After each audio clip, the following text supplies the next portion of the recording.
Joko Widodo akan menghadiri Kongres Partai Solidaritas Indonesia di tengah sejumlah isu yang disebut menurunkan reputasinya. Kita akan bahas bersama juru bicara PSI, Beni Papa, dan pengamat politik Hendri Satrio. Selamat malam, Mas Beni, Mas Hensa. Selamat malam, Rizka, Mas Beni, selamat malam. Selamat malam, Bang. Selamat malam, saya ke Mas Beni. Ini jadi sampai sekarang, kemana arahnya Pak Jokowi? Pada saat kader PSI sowan ke rumahnya Pak Jokowi, apa aja arahannya, Mas? Iya, terkait dengan arah politik Pak Jokowi, saya kira yang tahu Pak Jokowi sendiri ya. Tapi saya kira ketika beliau menerima delegasi-delegasi peserta kongres yang hari ini sudah mulai berdatangan di Solo, saya kira ini kan menjadi simbol dukungan Pak Jokowi terhadap kader-kader PSI. Jadi kehadiran teman-teman PSI di sana untuk mendapatkan wejangan, untuk mendapatkan arahan, ya tentu Pak Jokowi sebagai tokoh politik yang kita hormati, dan sejak awal kami menyampaikan bahwa Pak Jokowi dengan PSI saya kira tidak ada hambatan lagi, tidak ada jarak, karena kehadiran Mas Kaisang saya kira simbol Pak Jokowi hadir di PSI. Jadi ketika kader-kader PSI yang akan mengikuti kongres bertamu ke rumah Pak Jokowi, saya kira kader-kader bertandang ke toko yang selama ini diidolakan dan memang menjadi guru politik bagi seluruh kader PSI. Jadi sifatnya silaturahmi, dan sekali lagi bahwa Pak Jokowi sebagai toko yang kita idolakan tentu memberikan wejangan-wejangan untuk kader-kader PSI ke depan. Bang Ben, kalau tadi kan dikasih jaket juga Pak Jokowi, itu jaketnya simbol ya selain sowan, apakah juga meminta Pak Jokowi masuk di struktur sebagai Dewan Pembina misalnya? Ada tawaran seperti itu? Iya, saya kira itu adalah simbol keakraban PSI dengan Pak Jokowi. Jadi PLT Ketua Umum tadi memberikan jaket kepada Pak Jokowi itu adalah simbol bahwa PSI dan Pak Jokowi tidak bisa dipisahkan. Bahwa kemudian nanti Pak Jokowi akan bergabung dengan partai PSI baik di Dewan Pembina maupun di posisi yang lain. Ya saya kira kita menunggu waktu, ya kita menunggu. Tentu Pak Jokowi sendiri yang akan menentukan nanti kapan, dan ya kita tunggu. Tapi sekali lagi bahwa kehadiran kader-kader PSI hari ini di rumah Pak Jokowi ini adalah satu kegembiraan bahwa Pak Jokowi bisa menerima kami dengan tangan terbuka. Bang Hensa, saya ke Bang Hensa untuk membaca. Jadi sebelum Kongres PSI pada akhir pekan ini, Pak Jokowi kan sempat curhat soal serangan politik, salah satunya lewat ijazah palsu, tudingan ijazah palsu, lalu juga soal upaya pemakzulannya Mas Gibran. Apakah Mas Hensa lihat bahwa memang Pak Jokowi butuh kendaraan politik, atau sebaliknya butuh dukungan politik dari partai politik yang selama ini kan setelah Pak Jokowi purna tugas tidak ada yang terang-terangan membela Pak Jokowi secara gamblang? Iya nggak sih Bang Hensa? Ya sebetulnya itu tumben-tumbenan tuh kemarin, Rizka. Tumben-tumbenan Pak Jokowi menyampaikan kegundahannya seperti itu. Walaupun di ujungnya dia katakan ya ini saya biasa-biasa saja, tapi terlihat betul kegelisahan yang ada di intonasi dan mimik mukanya. Nah sebetulnya Jokowi adalah Jokowi, jadi artinya dia adalah seorang tokoh yang bisa hidup berpolitik ya, yang diikuti oleh partai politik gitu. Nah ini jarang-jarang terjadi memang.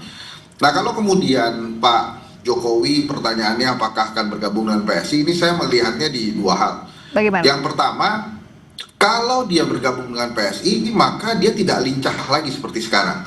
Jadi nggak ada tuh ketua-ketua umum partai politik seperti PAN, Golkar, atau bahkan Gerindra itu akan berkunjung ke dirinya gitu. Apa dasarnya ketua umum Golkar harus berkunjung ke misalnya ketua Dewan Pembina PSI gitu. Tapi kalau sekarang ini dia lincah, dia bisa menerima siapa saja sebagai presiden ketujuh gitu ya. Kemudian yang kedua, menurut saya PSI ini terlalu kecil untuk Jokowi. Jadi ini ibaratnya kalau ada sepeda roda 3 yang naik saya tuh, Rizka. Jadi kayak beruang madu jadinya, sepedanya kekecilan. Jadi Pak Jokowi itu perlu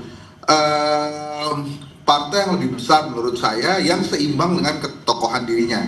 Ini tanpa mengurangi rasa hormat saya ke teman-teman PSI, tapi PSI memang masih sangat muda, masih growing partai politiknya. dan menurut saya belum cukup kuat untuk menerima Pak Jokowi sebagai kendaraan politiknya. Dan lagi pula dengan kritikan-kritikan yang sering sekali disampaikan oleh PSI kepada partai politik lain, bila Pak Jokowi bergabung dengan PSI ini malah akan menjadi bahan kritikan lagi karena bapak anak itu berada dalam satu partai walaupun di partai lain juga ada yang jadi secara hitung-hitungan politik nggak produktif juga kalau Pak Jokowi ke PSI gitu ya, Mas Hensa ya? Betul sekali. Jadi menurut saya Pak Jokowi kan berkali-kali bilang masih dalam pertimbangan karena dia akan justru lebih lincah tanpa partai saat ini, kecuali ada salah satu partai yang berada di Senayan kemudian meminang dia dan memberikan jabatan tertentu kepada dirinya, itu mungkin dia akan lebih mudah mempertimbangkan karena PSI ini masih partai yang berkembang dan terus mencari bentuk gitu ya. Beberapa hal yang baru yang dilakukan oleh PSI menurut saya adalah proses mencari bentuk ini partai maunya seperti apa.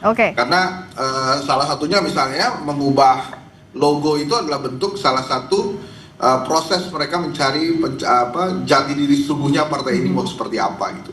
Tapi gini Bang Hensa, iya sih secara pergerakan politik akan lebih lincah kalau Pak Jokowi nggak di strukturnya PSI, tapi pada kasus-kasus ijazah misalnya, tudingan ijazah, tampaknya nggak ada parpol yang berada di belakang Pak Jokowi. Bahkan Golkar kemarin kami baru ngobrol juga menganggap itu adalah isu pribadi.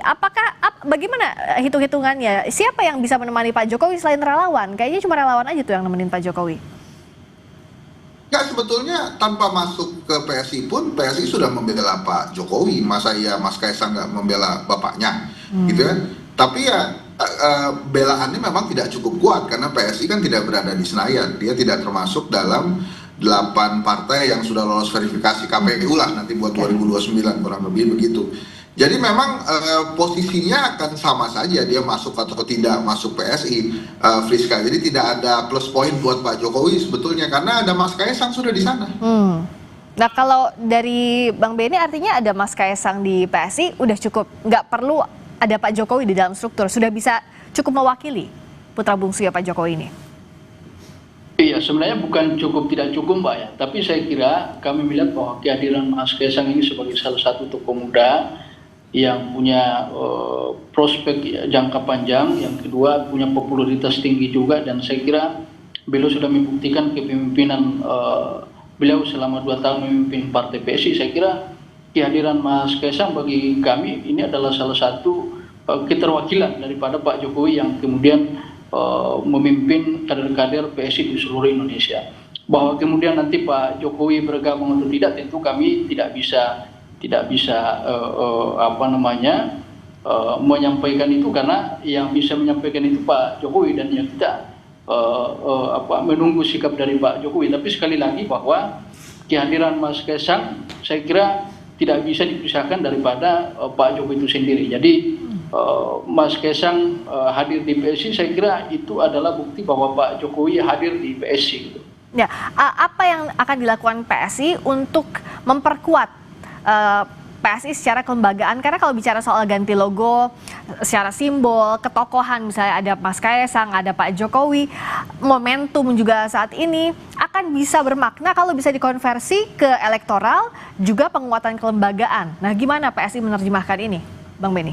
Iya, saya kira setelah kami melewati 2 proses pemilu, pertama pemilu 2024 kemarin, kemudian pilkada, saya kira beberapa catatan juga yang sedang kami perbaiki ya. Pertama tentu saja bahwa struktur partai PSI juga kalau kita melihat hasil dari dua agenda politik kemarin, saya kira ini juga menjadi evaluasi bagi kami. Jadi ke depan penguatan struktur partai ini juga menjadi fokus utama partai PSI ke depan. Yang kedua saya kira memang kaderisasi di internal partai juga akan dijalankan, dan hari ini Mbak lewat sistem pemilu yang kami lakukan, saya kira ini juga menjadi bagian proses kami, langkah kami untuk bagaimana membranding partai ini menjadi satu partai yang memang berbeda dari partai lainnya, yang mengedepankan keterbukaan, bagaimana pelibatan anggota itu betul-betul